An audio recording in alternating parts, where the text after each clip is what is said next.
Anybody read the chapter, whatever chapter that was? Oh, yeah. Chapter was that?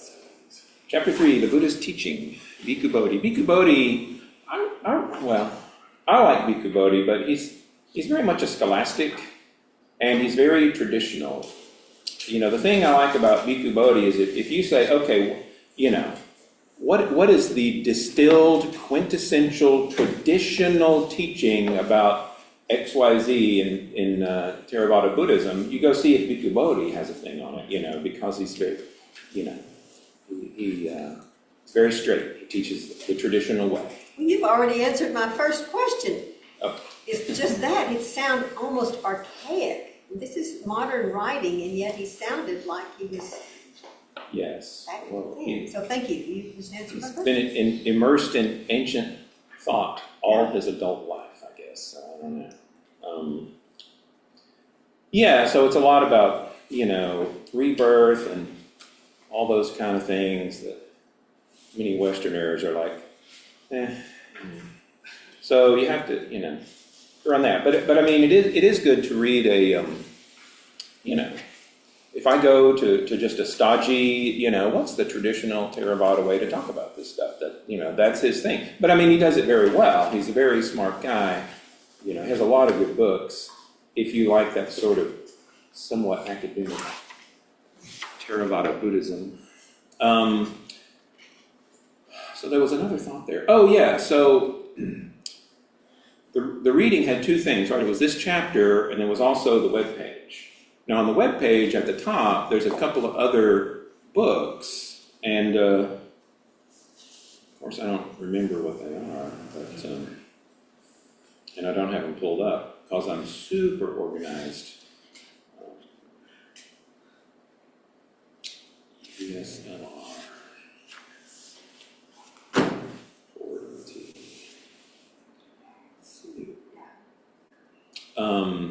Yeah, What the Buddha Taught by Rahula, Walpola Rahula. Rahula was the name of Buddha's son, right? So I don't know if that prompted this guy to, you know, become a Buddhist teacher or something. But so What the Buddha Taught, and then the Four Noble Truths by Ajahn Sumedho, one of my very favorite teachers. I listened to his recording. He has like 100-something recordings on dharmaseed.org. It's a very good place. Certainly if you're looking for a Theravada teacher, Dharma, it's just like it sounds. I think it's dharmaseed.org.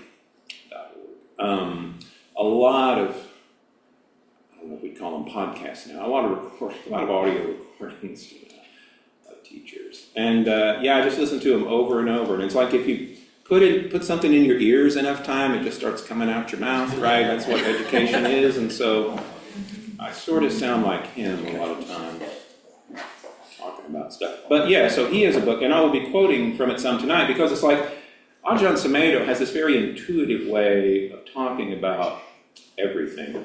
And it's pretty loose, and I have doctrinal questions with this man about some of the things he says, but he's so good at just kind of boiling it down to like what you say, kind of how does a modern person supposed to think about this stuff? You know, I think you may disagree with him. I think he's pretty good at that. And so he has and he doesn't teach it the traditional way at all whatsoever. He's his own person. Sumedho? Sumedho. And Ajahn, can I say it to spell it without typing it? Ahjahn. Ajahn. It just means teacher. Sumedho. I mean, he's an American. That's his monk name, Sumedho. But yeah, he was like over there in the Navy, and then maybe in the Peace Corps, and then he went and just, you know, spent a few decades at Ajahn Chah's monastery. And he was the abbot of a Theravada monastery in England for quite a long time. And he keeps trying to retire, and he keeps showing up on their webpage all the time. Ajahn Sumedho's coming back to give a talk, you know. Either he can't let go of it, or they can't let go of him, one or the other. Okay, aside.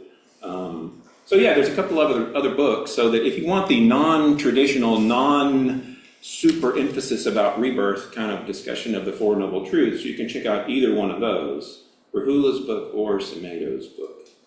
We're actually reading Rahula's book in the Sunday night thing as we speak. And his book's about the whole Eightfold Path. Okay, let's talk about things. So were there any questions or comments or complaints about the reading? I don't know what to tell you about Bhikkhu Bodhi, but if you don't like the webpage, we can change it. Any thoughts or comments or questions? Did you read it 2 weeks ago and you've forgotten it? Or you're going to get to it at some point? Sorry. So, how do we think about the Four Noble Truths?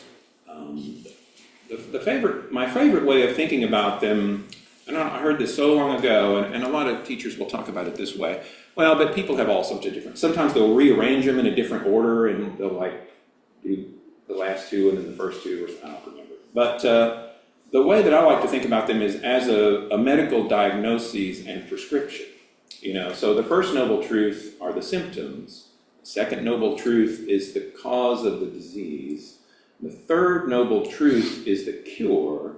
And the fourth noble truth is the course of treatment, so that you can get from the symptoms, through the cause to the cure. And so that's as good an organizing principle as any, I suppose. So what are they about? So why are the Four Noble Truths? Why are they in every introductory discussion of Buddhism? They've just been the sort of the classic summation of the Buddhist teachings for almost as long as the teachings have been getting written down. There's I don't know how the Mahayana sutras are arranged, but in the Pali Canon, the sutras are arranged very haphazardly. But they sort of pick these certain ones out of the middle, and they said, this is the Buddha's first sermon. Which is sort of unbelievable because it's quite technical, and you'd really have to know a fair bit about Buddhism to make heads or tails of it, But it's the sermon on the Four Noble Truths, that's considered to be. Really, the Four Noble Truths is kind of the TLDR, right, of Buddhism. It's sort of this distillation. It's kind of based on something called the chain of dependent origination, which we will probably eventually talk about in here. But the Four Noble Truths is kind of trying to pull out, what do you actually do? What's the essence of this? What should I take away from this? And that's what the Four Noble Truths is trying to tell you. Maybe. So the first Noble Truth, how do we phrase it? There is suffering, right? That's the way Sumedho says it. It's my favorite. It's not life is suffering or I am suffering. It's just there's suffering. We're not saying whose suffering it is just yet. We just want to say that this has been the experience of a great many people who have lived on this earth. It's hard to get through life without some sort of difficulty. And suffering, that's one of those great, Elizabethan kind of words. And I don't know why we're translating this word dukkha. And it's hard to translate because it can mean a lot of different things. It can be like stress and dissatisfaction, pain, anguish, annoyance, as well as just good old Elizabethan suffering.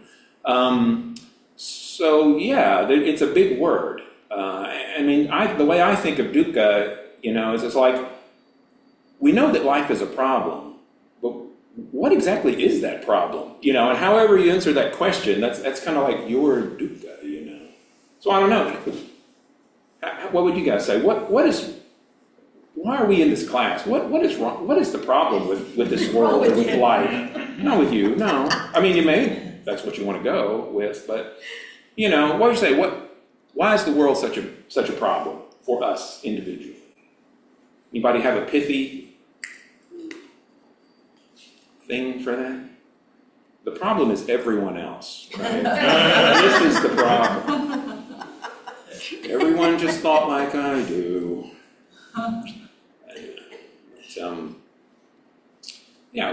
The traditional Buddhist answer, of course, is greed, hatred, and delusion, the three poisons. Right? That's a pretty good answer. It covers a lot of ground, I must say. You say, what is wrong with this situation? Is that person greedy or hateful or delusional, or am I? Always need to ask that last question too.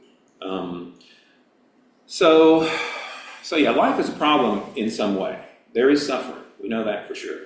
And stress and unease, worry, anxiety. Now we can psychoanalyze me. I was a very anxious person. Not so much anymore, I think. So we want to get comfortable with suffering. We want to talk about suffering. Why do we have to talk about suffering? Isn't suffering what we're trying to avoid, right? And it's like, this is the problem with Buddhism. First thing, you get into it and it's like, okay, everybody, let's focus on your suffering. It's like, that is not what we came here for. But it is. Stress, dissatisfaction, resentment, envy, hurt, regret, disillusionment, anger, frustration, contempt, being unsure, unsettled, anxious, afraid. These are the ones I wrote down off the top of my head, right? So, and everybody has their favorites, right? Some people are angry all the time, and some people are anxious all the time, and some people are sad and depressed all the time, and some people are just all of those all the time. But everybody has their favorites, but they all sort of present this problem.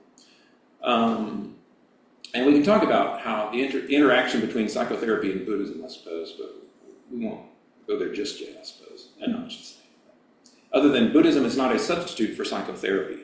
I want to get that on record. We're recording, right? Buddhism is not a substitute for psychotherapy. Buddhism can be a really good adjunct to psychotherapy, because, I've been to the therapist, and it's like, once I was a Buddhist, I always had stuff to talk about. There's so much going on up here that I see now that I didn't see before, but yeah. So we want to get comfortable. We want to get to know our suffering because we do tend to avoid it, right? I mean, that's what you're supposed to do, and especially nowadays, it's like, I feel bad. I think I'm going to take a pill, right? Or I'm going to pull out my phone, and that's so quick and easy, And I saw an article recently. Somebody was saying that one of the a family member had died, and everybody was sitting there, at the funeral place or something, and everybody had their phones out, and he got his phone out and started scrolling through stuff, and he realized that he felt better, right? Because the phone pulls you away from whatever's happening into your little favorite meme world or whatever. And so phones are an incredibly good distraction from our suffering. I'm not recommending this as, an ongoing method for you, but it is already a method for a great many people, is the phone, because that's not about your personal life. Generally, it's about something crazy out there in the world. And then you can say, at least I'm not like that, or whatever you use your phones for,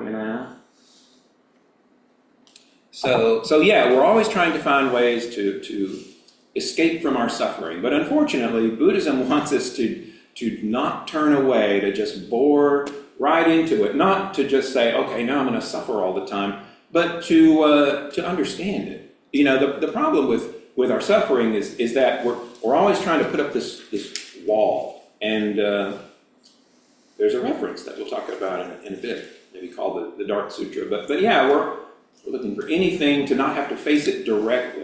Suffering is what you should experience as little as possible. And so, but in order to really deal with suffering, though, we have to hold it close. And not that we have to generate artificial suffering, although there are certain topics. Another one of my favorite monks, and I'll talk about these people all the time, Ajahn Amaro.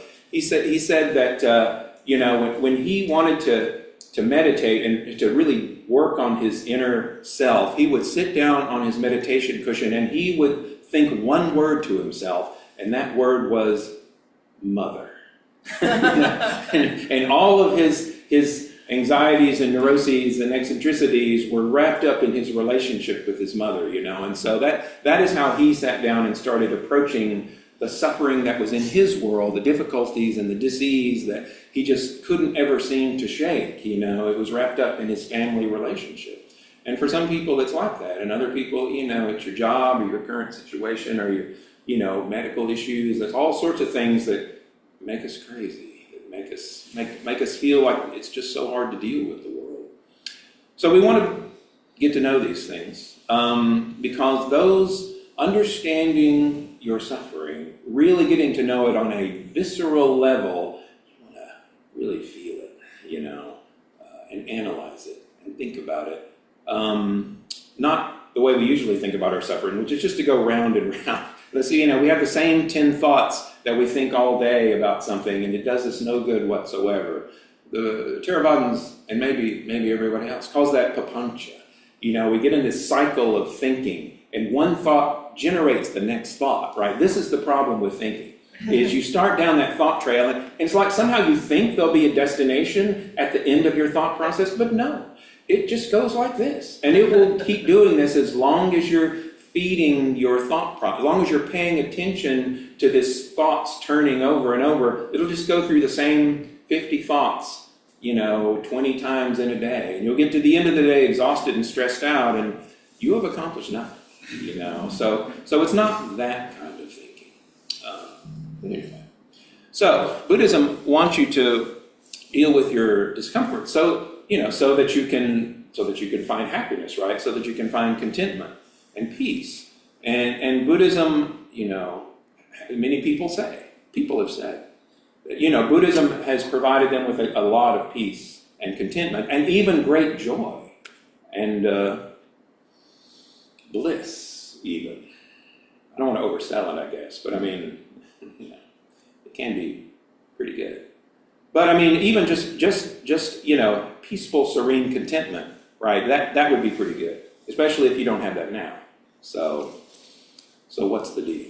Buddhism wants you to be reliably happy right here in this very life. We just have to do a little work. Right?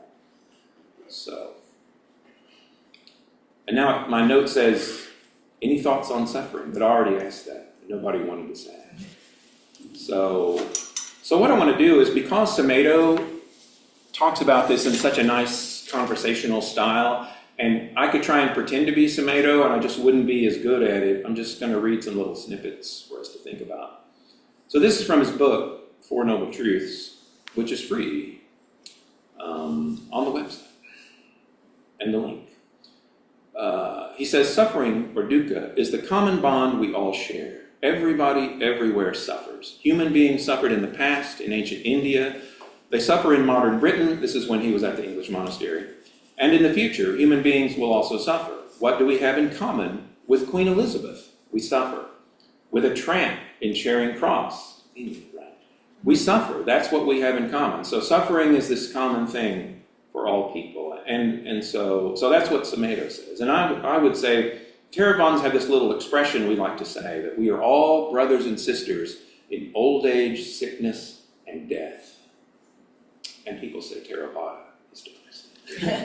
but that's really true. That's something that we all share. You can't get out of it. At least, the techies haven't figured out how to not die yet, so we're still stuck with it. So a little more Sumedho. He says, when we talk about our human suffering, it brings out our compassionate tendencies. But when we talk about our opinions, about what I think and about what you think, about politics and religion, then we can get into wars. And he makes this point a lot, that if you approach somebody, or if you approach a situation and you say, who is suffering? And maybe it's you suffering in this situation, but this is a really good question to ask. Who in this situation is suffering? Buddhists want to be attuned, because a lot of times we just gloss it over as if, oh, well, yeah, of course those people are suffering because of X, Y, Z or whatever, and so you sort of discount it so that you're not crying all the time, right? But this is the question in every situation. Who or what is suffering here? Our suffering is what binds us together as human beings. And so the next little bit I want to read is something that's very important about how to think about the truths, the noble truths. He says the first noble truth is not a dismal metaphysical statement saying that everything is suffering. Notice that there's a difference between a metaphysical doctrine in which you are making a statement about the absolute and a noble truth, which is a reflection. A noble truth is a truth to reflect upon. It is not an absolute. It's not the absolute.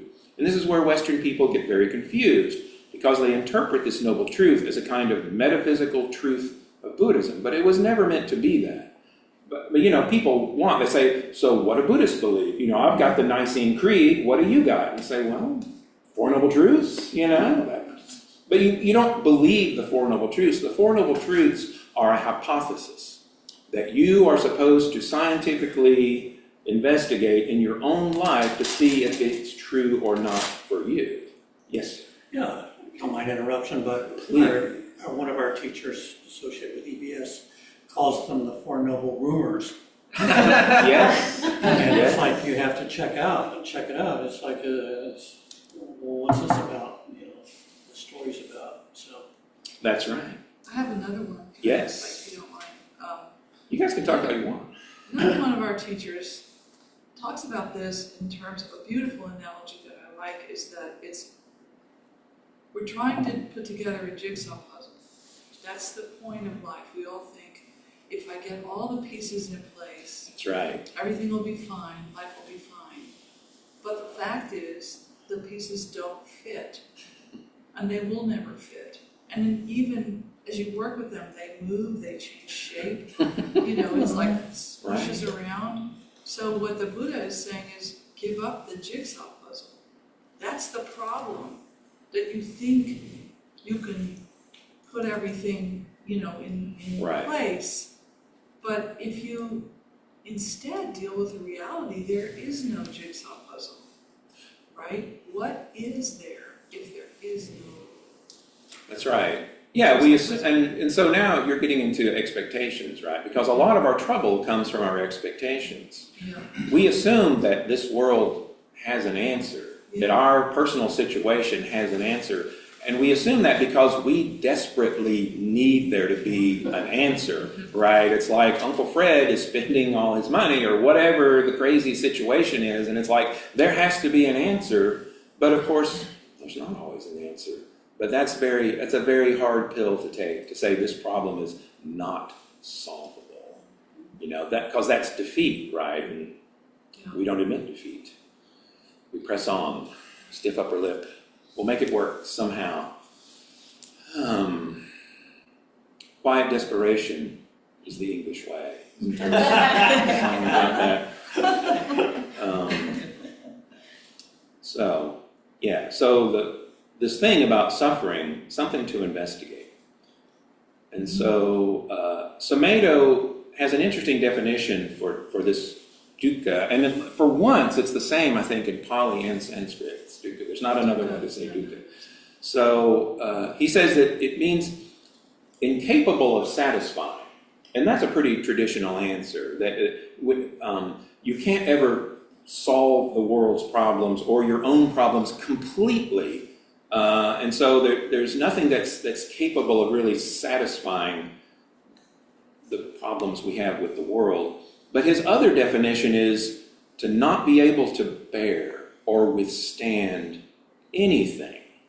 And that's, to me, a very interesting one that I don't know I've heard any other teacher put it quite like that. But it can be very helpful. So I want to talk about those two a little bit. You know, incapable of satisfying, we know what that's about. Things are always changing. They're incapable of truly making us permanently happy. You know, and because the thing about it is, our problems can never get fixed permanently, right? I mean, I think about antibiotics. Antibiotics were and still are a miracle, right? I mean, so many people are alive today that things we just think of as, oh, it's just, you know, whatever, the flu or something, you know, and I guess there's no, you know.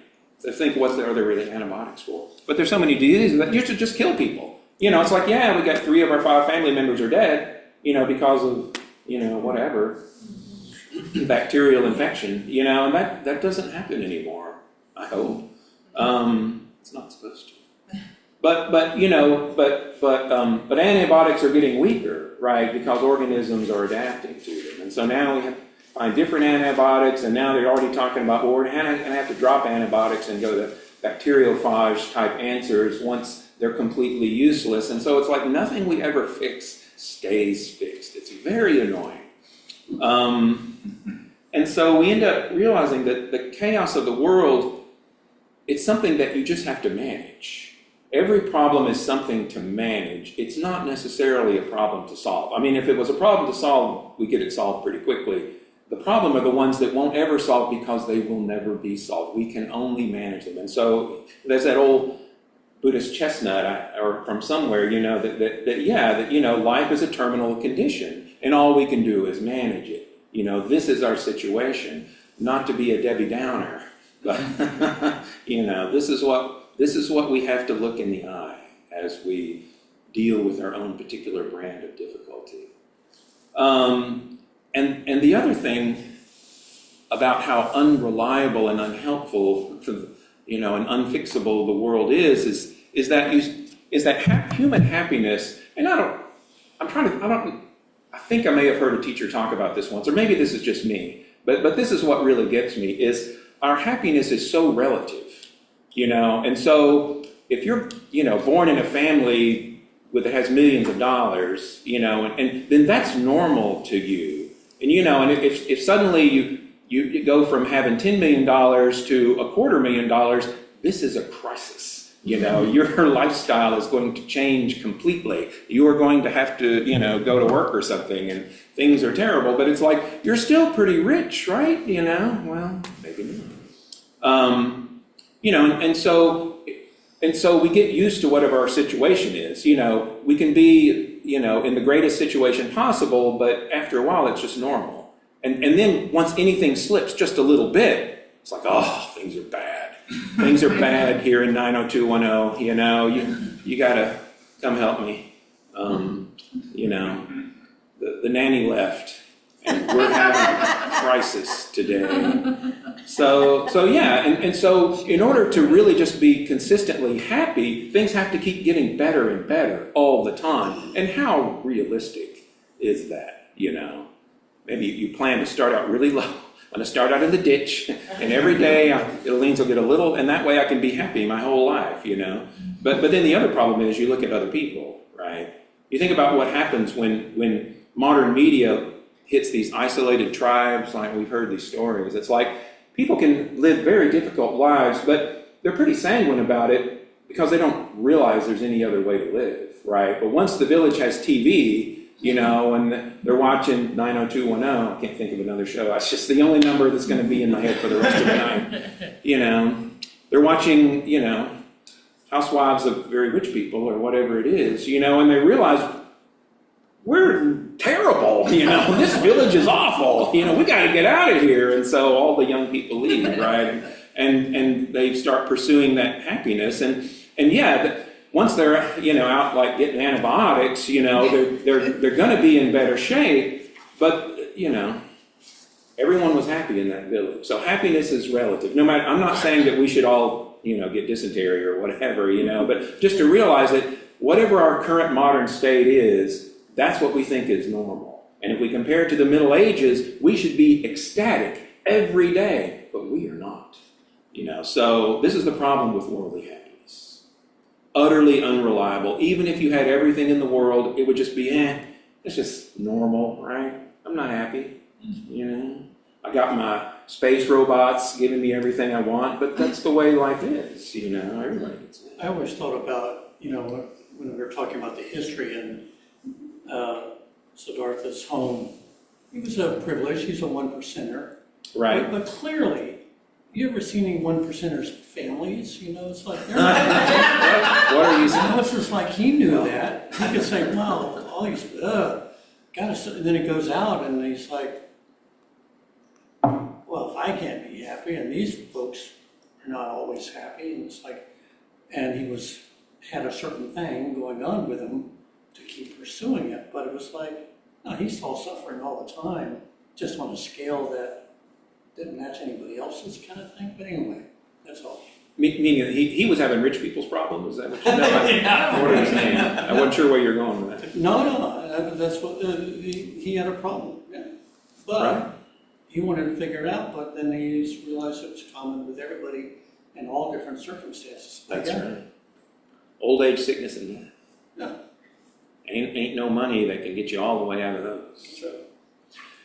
So incapable of satisfying, unreliable. And then the second thing, which I like, not able to bear or withstand anything. And the reason I like that is because if you're ever wondering, do I really suffer? That sounds so 18th century. I don't think I'm suffering. I'm not sure I really need to be in this class, Do you ever find yourself saying, I cannot stand this. I don't deserve this. I am not going to put up with this for one more second.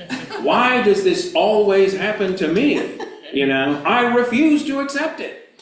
So have you ever found yourself saying those kind of things? Because Samedo says that is a gift, because when you're in that state of mind, that is pure 100% dukkha. It is the distilled, you know, because you see how your expectations, your beliefs about what the world should be, they just crash into things, and you can't take it. You know, it's not like, oh, I guess I was wrong. I guess this does break. You know, they said it was unbreakable or whatever. You know, but you know, expectations that we don't realize are expectations. We just assume that's the way it's supposed to be, and we are livid when it's not. And the other thing I always say is righteous indignation. You know, righteous indignation is a drug, right? When you are feeling righteously indignant, I am right and you are so wrong. You know, all of these things are dukkha. This is why the world is difficult. So I just thought that was I like that, not being able to stand anything. That feeling tells you where your weaknesses are pretty quickly. So I've been yammering for 30 minutes. What do we think? What do we think? Well, about my yammering, you can talk about that if you want. You're really suffering right now. About suffering, you know? So, thoughts so far, anything? I'd like to add something. Absolutely. So it's the dissatisfaction, not getting what you want, but also the dissatisfaction of getting what you want. That's right. It's not going to last. That's right. We haven't even gotten to that one, right? Yeah. When you get what you want, right? It's like finally, you know. I mean, so many directions to go with that. But yes, getting what you want can often be a shock once you realize what that entails. You thought it would be. It's, you know, we get this idea, and this is something that we will be covering probably weeks from now. But you know, you get this thing. It's like, if only I had the new iPhone or the job or whatever it is, or you know, I could get that girl to go out with me or whatever. You know, my life would be perfect. I mean, and it just has this golden glow. You know, it's like that is the answer. But then, if it actually happens somehow, I mean, maybe it is really good. You know, but it doesn't actually fix all your problems. You know, after a while, it's like, well, you know, I got the new iPhone, but I cracked the screen, you know, and whatever, you know, everything, you know, fades back into normalcy after a while. It's like the dog. What's a dog going to do with the dog with the car when he catches it? That's right. That's right. Right. So yeah, we struggle violently, virulently, vehemently, perhaps. Something you said reminded me of something I read in the chapter, and it had to do with advertising. Yeah, advertising is everywhere. Advertising is designed to make us feel inferior. That's right. To spark our desire. I'm silencing my phone. I'm not like checking my messages. So you can check your I look apps. at my phone. I haven't looked at it for 30 minutes. Need a little dopamine hit there. Exactly. What's going on TikTok? But again, you know, if I just had this, and that's what, and advertising is just everywhere, it's pervasive. Right. Somebody asked me in an email, it's one of these people who's like taking a world religions class, and so they have to interview a Buddhist, and poor them, I always say, well, I can talk to you. But yeah, it's like, you know, what problems do you have being a Buddhist, you know, in your religion in the world, you know? And it's like, well, I don't have any particular problems, although there's certainly people who do. There are people who have come to EBS that could not tell their family that they were involved in this because, you know, it's of the devil or something. But you know, I don't really have any problems being a Buddhist, except it's sort of insane to be in a world that is trying to convince you to be addicted to things, you know, because Buddhism is all about peeling ourselves off of the addictions of the world. But addiction is how the capitalist engine runs to some extent. I remember there was this government program in Thailand, because Thailand is a Buddhist country, and it, at least in the past, at times, it has been quite laid back amongst the general population, but it's like that was not helping the economy, and so the government was like, you people need to start wanting things, you need to just be dissatisfied with your life and go out and work hard and buy some stuff because, our money is not circulating. So, I remember after 9/11 too, that George Bush was president, and he had this big campaign, Go Shopping. Right. Remember? I do. They had shopping bags that looked like flags. If you wanted to help America recover from this, you should go shopping. I blocked that out, I think. That's right. So I wanted to talk a little about the dart. So this is one of those words. It's sutra, but of course, think of cotton in your mouth, right? That in the Theravadas call it the sutta, the Dart Sutta. It's just something, to me, it's one of those little keys to how to think like a Buddhist. Open, says me. That once I found it, it's like, oh, well, this makes a number of confusing things more sensible. And so it's talking about an untaught worldling, right? This is Pali speak for average Joe, not a Buddhist, hasn't heard the Buddha talk about anything. When people experience pleasant feelings, and they experience painful feelings and neutral feelings, when this untaught worldling is touched by a painful feeling, he worries, he grieves, he laments, beats his breasts, weeps, and is distraught. So he experiences two kinds of feelings.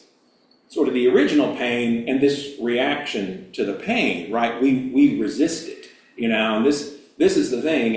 And a lot of teachers talk about how, this is kind of like the difference between pain and suffering. Because really pain, if it's just pain, there are these situations like if you're playing a sport or climbing a mountain or or having a baby or whatever it is, it's like, it can be very painful, but it's like, that's not really a problem. I expected it to be painful. This is fine. The pain is fine. I'm just going to push through it.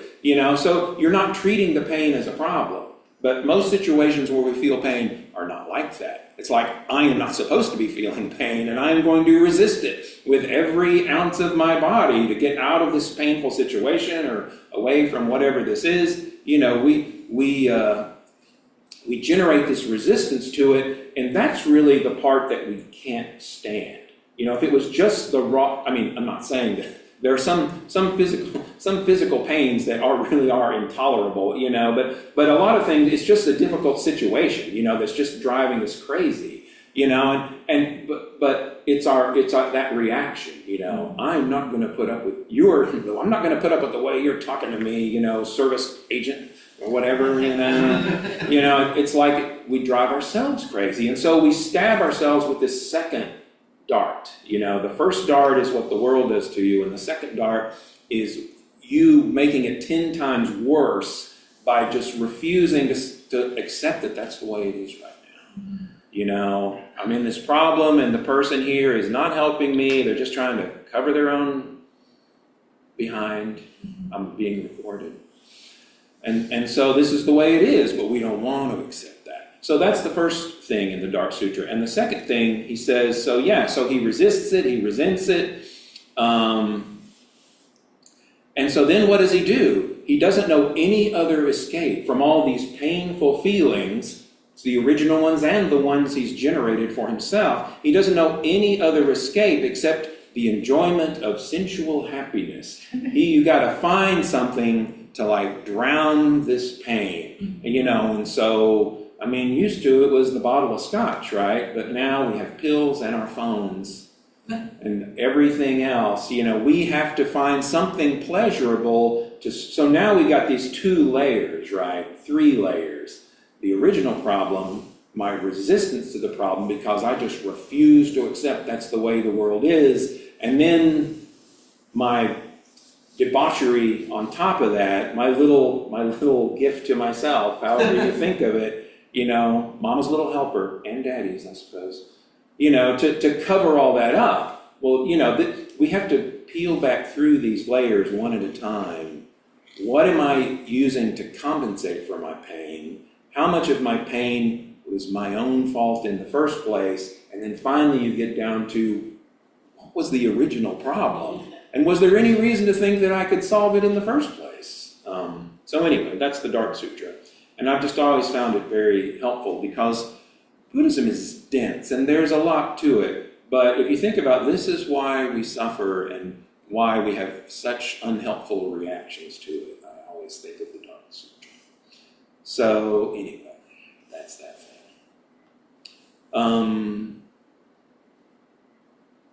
Blah, blah, blah, talked about all that. All right, so a little more Sumedho. I know it's like I've been talking for 40 minutes and we're still on the First Noble Truth, but really, the thing about it is once we talk about the First Noble Truth and the Second Noble Truth, the other Noble Truths we'll be talking about for the rest of our time together, and so I'm not that worried about it, but, I actually really thought tonight would just be about suffering.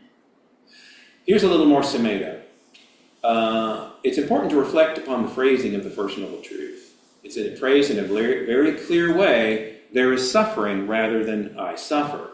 Psychologically, that reflection is a much more skillful way to put it. We tend to interpret our suffering as, I'm really suffering. I suffer a lot, and I don't want to suffer. We've covered all that, right? This is the way our thinking mind is conditioned. So when you say, I am suffering, that conveys the sense of, I am somebody who suffers a lot. This suffering is mine. I have a lot of suffering in my life. The whole process, this association with oneself and one's memory, right? Because your memory filters through your feelings, right? And so when you're suffering, all you're remembering is how much you have been suffering up until now. It really takes off. You remember what happened when you were a baby, and it goes on from there. This is always been a problem. But we're not saying that there is someone who has suffering. That's not what we're saying. It's not personal suffering anymore when we just see it as their suffering. It sounds ridiculous, but hang with me. This works. This is good stuff. There's suffering, the presence of suffering, because we're not trying to identify with the problem, but simply acknowledge that there is one. It is unskillful to think of in terms of, I'm an angry person. I get angry so easily. How do I get rid of it? You think it's normal to say self, right? I'm the one that's angry. I'm the one that's got to get rid of it. But this is what traps us, is this idea. It triggers off all the underlying assumptions of a self. It's very hard to get any perspective on that. Because if it's your problem, and the problem's not solvable, it's your problem from now on, right? And so we identify with our troubles. We see them as we don't want them to be part of ourselves, but we also see them as part of ourselves. I'm a person with this big problem. And that makes it hard to think about it clearly and helpfully. It becomes very confused because in the sense of my problems or my thoughts takes us very easily to suppression, right? I got to get something to just cover this up, or making judgments about it, right? That's that first resistance. And criticizing ourselves. We tend to grasp and identify rather than to observe, witness, and understand things as they are. When you were just admitting that there's this feeling of confusion, that there's this greed or anger, then there's an honest reflection on the way it is, and you've taken out all the underlying assumptions, or at least undermined them. So what are we talking about here? This is a key to why suffering hits us so hard, and so I finished. I can tell when I'm quoting Sumedho because I'm just sitting here reading. So what's the deal? What are we saying? That our minds are not ours. It's the thing, The way I say people this all the time. I'm sure the people in my little Sunday night group are sick of me saying, but everything that happens in your mind, and really to you in general, is just weather, right? I mean, we don't go out and shake our fist at the thunderstorms, right? For ruining the crops. I mean, we don't really care about thunderstorms anymore. We don't shake our fist at the tornado that wrecked the neighborhood or whatever because it's just weather, right? You can't blame the tornado. Well, so much of what happens in your mind is equally automatic. It happened because of your history and your situation and your tendencies and all of that. And it wasn't anything you wanted or decided on. It just happened because of the way things are.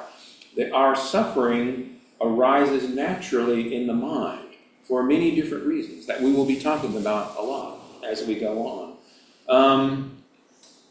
And we try to influence our minds, right? We try to, it's like, I'm going to have a good attitude today, and that's what I'm going to do, and that's all well and good. I mean, right, there was the whole thing about that. What was the thing? And now I'm going off to something I didn't even make notes about, and that's always a danger, but every day in every way I'm getting better and better, right? We have all these ways that, and I'm not against that, but it's often, we find that it doesn't work very well because our mind is just too strong for us. The currents of our mind carry away those sorts of, good intentions that maybe are not very well anchored. So they come loose very easily. So our mind mostly runs on its own, and it reverts to its old patterns as soon as we quit looking. All the old negative thoughts come up again, right? I like that. I like it. So our minds and our bodies work independently of us, and the way the Buddha talked about this was he said if you were really in control of your mind, then you could just say, I will think this way, and you would. And that we know that doesn't work all that well. If you were really in control of your body, then you would just say, I will be healthy, right? If you were in control, but that does not work very well. I mean, I know it's kind of like the power of positive thinking, and the placebo effect is a thing, and so you can improve some, but you're not going to make that melanoma disappear by thinking happy thoughts. I mean, I don't want to pop any new age bubbles, but at least in my experience, that is not how medicine works. There are many things that the placebo effect can help, but not everything. Some things you must go to the doctor for. Our minds are not under our complete control anyway. And they're going to get old, and we're going to die. We don't know any way out of that, for sure. So, Buddhism wants to teach us how to see the mind clearly, and that's what this first step is all about. Make friends with your suffering so that you really know what's going on, because you will discover that the roots of your suffering are not what you thought they were, right? It's this resistance, it's this smearing it over with a distraction. These are the things that are really confusing you. When you get down to the bottom layer, it can be pretty simple, and you can start thinking more clearly about, is this a problem that I can solve, or a situation that I will be managing from here on? And if you make peace with that, things get a lot more straightforward, but you have to be able to accept it, to think about it clearly. That can be difficult. So, a little more summative. Suffering is something we usually do not want to know. We just want to get rid of it. We're talking about that. So as soon as there any inconvenience or annoyance, the tendency of an unawakened human being, I guess that's his uninstructed world there. An unawakened human being is to get rid of it or suppress it. One can see why modern society is so caught up in seeking pleasures and delights in what is new, exciting, and romantic. We tend to emphasize the beauties and pleasures of youth, while the ugly side of life, old age, sickness, death, boredom, despair, and depression, it's a good Theravada list, are pushed aside. If anything unpleasant arises, we say, run away. If anyone gets in our way, we say, kill him. This tendency is often apparent in what our governments do, and he was writing this like in the 70s, so this is not a comment on modern times. But he says, frightening, isn't it, when you think of the kind of people who run our countries, because they are still very ignorant and unenlightened, but that's the way it is. The ignorant mind thinks of extermination. Here's a mosquito, kill it. These ants are taking over the room, spray them with ant killer. This is the way we think, and his point is that we think of our minds the same way. We just want to stamp it out. So we get very absolute about things when we don't want to deal with them. So a little more summative, talking about modern society is actually, in some ways in which, things have changed. We think about things differently, and this is good. He says, However, with reflection, we are changing that. We are transcending that basic instinctual animal pattern. We're not just being law-abiding puppets of society, afraid to kill because we're afraid of being punished. Now we're really taking on responsibility. We respect the lives of other creatures, even the lives of insects and creatures we don't like. I mean, maybe he's saying that because he's this pretty liberal crowd there at Amaravati in England, I assure you, but not everybody respects the life of other creatures, but probably, I'd give everybody in this room, say you probably do. Even the lives of insects and creatures we don't like. Nobody is ever going to like mosquitoes and ants, but we can reflect on the fact that they have a right to live. This is a reflection of the mind. It is not just a reaction. Where's the insecticide spray? I also don't like to see ants crawling on my floor. My first reaction is, where's the insecticide spray? But then the reflective mind shows me that even though these creatures annoy me and I would rather they go away, they have a right to exist. That is a reflection of the human mind. The same applies to unpleasant mind states. So when you are experiencing anger, rather than saying, oh, here I go, angry again, we reflect there is anger, just like with fear. If you start seeing it as my mother's fear or father's fear, the dog's fear or my fear, then it all becomes a sticky web of different creatures relating in some ways, unrelating in others. It becomes difficult to have any real understanding. And yet the fear in this being and the fear in that mangy cur, it's a good English expression, are they the same thing? There is fear. It's just that. The fear that I have experienced is no different from the fears others have. So this is where we have compassion even for mangy old dogs. We understand that fear is as horrible for mangy dogs as it is for us. When a dog is kicked with a heavy boot and you are kicked with a heavy boot, that feeling of pain is the same. Pain is just pain. Cold is just cold. Anger is just anger. It is not mine, but rather there's pain. This is a skillful use of thinking that helps us to see things more clearly rather than reinforcing the personal view. Then, as a result of recognizing the state of suffering, that there is suffering, the second insight of this first noble truth comes. It should be understood. So the second insight, what's he saying? Sumedho loves this. The Four Noble Truths, each one has three insights. And for the first noble truth, the first is just that there is suffering. And then the second one is it should be understood. And the third insight is it has been understood. You can stop being confused about the suffering you feel, and that's what's going to give you the key to unlock the good stuff going forward, is to really understand what you've been up to all this time when you've been saying that guy. So, he says, now I'm not saying that others are never the source of our frustration and irritation, but what we are pointing at with this teaching is our own reaction to life. If somebody is being nasty to you or deliberately and malevolently trying to cause you to suffer, did I say that? Malevolently. Cause you to suffer, and you think it is that person who is making you suffer, you still have not understood the first noble truth. This is a hard one to swallow, that I'm suffering, but it's not you, the person in my face, telling me I can't have what I want, that's making me suffer. Right here. I am making me suffer. You're just giving me bad news. I am doing the suffering. So, yes. Our expectations, when we feel resentful or angry or insulted, those are things our mind is generating. They didn't come from the other person. The other person was what? You say, you caused me to be angry. Well, that's what you say. But what really happened was they did something you don't like, and now you are angry. That is what actually happened. So, that's enough of that. That's Sumedho's intuitive approach to the first noble truth. And so the problem was, I forgot.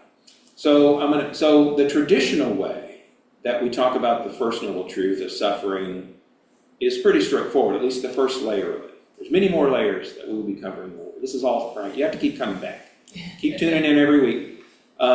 There's three classical kinds of suffering. The pain of pain. This is very simple. This is that first pain. I got hit on the head with a coconut. Gilligan dropped the coconut and it hit me on the head. The pain of pain. And it can be physical and mental. And a little tweak that I like to make to this is it always includes this word that gets translated as grief. you know, but you know, I think we understand here in the modern world that grief, like a close family member passes away or something, and you are grieving. Well, yeah, you're grieving because you are very attached to that person, but this is the life of the householder, right?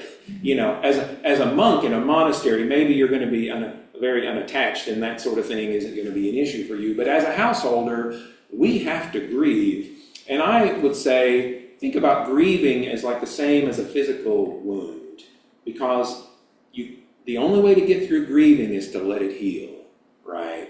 You can't keep, if you keep picking at it, it won't ever heal, right? This is the problem. But if you really, if you eventually you can accept your grief and work through it, and it just takes time, like a physical wound. So that's the one caveat that I would put to the way you hear, at least in the Pali Canon, it talks about pain and suffering. That I would say grief is just like the physical pain, you know, but our reaction to that grief determines how it's going to go from then on. So anyway, the pain of pain. The second pain is the pain of change, and we've talked about that a lot, right? Even when things are good, you got to hold on tight, man. You could all slip out of your fingers. You know, something unexpected can happen, and boom, you know, it's like, the business is gone. What, you didn't pay the insurance? What happened, you know? That's from some movie. So yeah, the pain of change. We don't like things to change. I mean, even if they change for the better, that's eustress, right? It's a little disconcerting, even when things are getting better, because we don't know how this is going to all turn out. And when things are getting worse, that's very bad. That's painful. Pain of change. Everything's changing all the time. We don't like it. But the third kind of pain is the most subtle of all, the pain of conditioned existence. And I won't start talking about sankharas yet, because we don't like foreign words too early in the program. So the pain of conditioned existence, and this has to do with the fact that we are not in control of anything. You know, that, you know, we know the world around us is affected by all sorts of external events, but our own thoughts and feelings also arise from these impersonal forces that we don't have a lot of control over, you know, and so there's pain just from living in this conditioned world where everything depends on everything else, and so any little tremor in the spider web anywhere around me can upset my day, and there's nothing I can do about it, you know? So it's kind of even worse than the pain of just change is the pain that I can never make my environment behave the way I want it to, no matter what I do. I'm in a conditioned existence. And even my own mental state is conditioned by my past and by what happens to me. Well, you know, Buddhism has an answer for these things, but this is sort of the uninstructed worldling. This is the situation that we're in. You know? I don't know what to do about it. I can't make my conditioned existence behave any other way than it's going to. So now what? Okay, so that's all I wanted to say about, and now that it's 30 minutes after, but that's okay. We'll talk about the second noble truth next time, and then we'll wrap up in the third one. So any thoughts as we close? You've been subjected to another one of my songs. Could you go back over when you said the comparing it to the diagnosis? Yes, oh yes, the 4 parts of the diagnosis. The symptoms, cause, the cure, the course of treatment. Thank you. It's very convenient way to talk about that. It's surprisingly practical advice, cleverly hidden in a language I don't Sanskrit or Pali with the academic. Right. Yeah, but that's why I like Samedo. He just boils it right down. It's like, you got to quit making excuses. You got to look at what's you think of as your suffering head on. You know, and not make it about me and mine, what you did and what you should have done and what I did and what I should have done. All that is just confusion. Fact is, you are feeling pain, you know, and hurt, and whatever, all the other negative emotions you may be feeling. What does that really look like? Without making judgments or assigning blame or trying to weasel your way out of it, what is really happening here? You know, is this just one of those things that being a human involves, and, I'm just going to have to accept it. Because ultimately, at the bottom of this, there has to be a tremendous amount of acceptance before you're going to be able to get past your suffering, at least your regular daily suffering. And we don't want to accept it. We don't want this to be the way the world is. We want our vision of how the world should be. Okay, I'll stop. Preaching again. Think about the contrast this message of like, look at your suffering to every other religion really that says, right, you did something wrong, or you're not on the right side of the right gods. There must be some reason Born you're in so original poor. sin. Yeah. Well, yeah, I mean, it solves It's it. like, it's really pretty revolutionary, and the thing is that like, that's part of why it's so hard to swallow, because there's nothing else in our culture that says, well, what if you start with, like, I have a very religious stepmother, and she's like, okay, there's God, but what have I done? God wants to say to me, yeah, but what have you done? Let's look at you. Yes. And that is the part where... Buddhism is rather merciless in that respect. But it's You are also going to have helpful. to help lift this out of the ditch. But you can, right? You can. It's Right. really helpful. Number 3, right? That's right. There is actually a solution, despite this evening's topic. There is a way to deal with what it's like to be a human and actually be okay, even happy. And in large part, the goal is for me to be happy. Right? In large part. Numero also, uno. also the rest of the world. Yeah. But that's not the kind of traditional religion is I sacrifice today for some big payoff in the future. Yeah. And that I should neglect myself. My happiness is not important. Well, yeah, I mean, that self-denigration. And certainly, Buddhism doesn't want you to put yourself on a pedestal. Exactly. But also, you're not any worse than anybody else. Just one of the bunch. I think this is what I mean by I think Buddhism is practical. It has an immediate application to me right now, and that's super human. Right. I mean- Accepting that, as you mentioned, that we're so lacking in the real ability to control other human. Right. That opens up the vulnerability inside us if we attempt to step in the ring with it, that That's right. we have to really get ready and cultivate That's the right. readiness to get in the ring with it. All the rest of Buddhism is so you can face your suffering. Every bit of what we talk about going forward is so that you have the armor, right? This is a very Christian metaphor, isn't it? But on the shield of something, the sword of something, the tools, yes. The life hacks. All right, so that you have these things that can support you to look unvarnished at what it's really about. Yeah, but people, I mean, and the thing about it is people are right. They are too weak to look at their suffering, and so they don't. And that's just self-preservation. But Buddhism is going to make you so strong, you can handle anything. Thank you very much. Oh, thank you.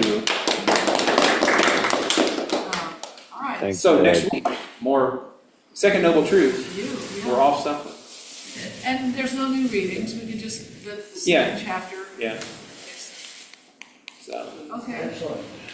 So and help you us, can look at those other books if you Yeah. like that are in there. Yeah, I wish I had looked at it. Price is right. They're both free online. Did you guys, are you? Thanks, everybody. Thanks, people online. Hi.